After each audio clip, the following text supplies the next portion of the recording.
lower your crown, sis. Don't lower your crown, bro. When translated, that means not lowering your standards or expectations, which is understandable.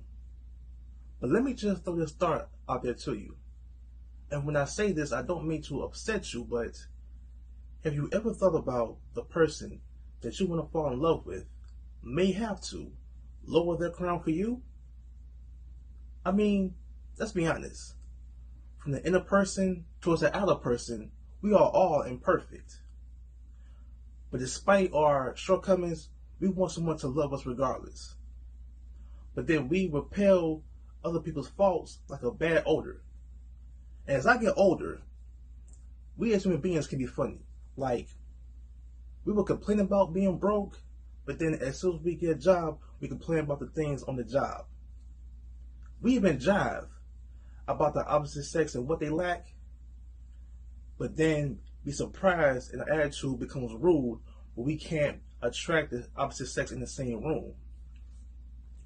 We'll even down, talk about, and clown a person who tried to pursue us because they didn't fit in the picture of the standards that we painted.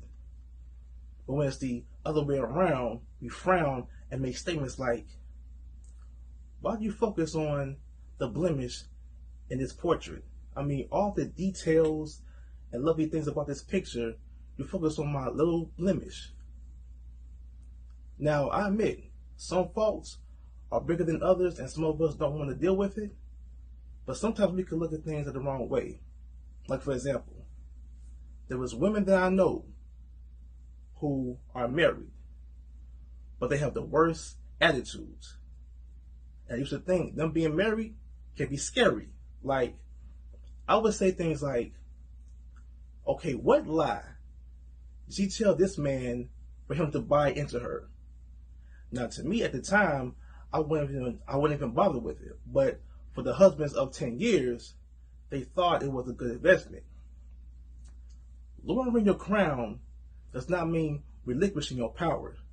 I mean, kings and queens had advisors that would give their second opinion before a decision was made.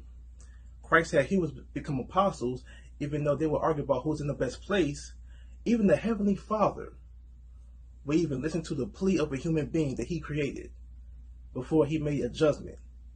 And he didn't just hear him, he listened to him.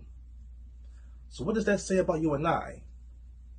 Do we become skinny and be complicated and stubborn? Or should we be obese when taking a part of that humble pie? But you still don't want to lower your crown. That's cool. Just don't complain when someone does it to you.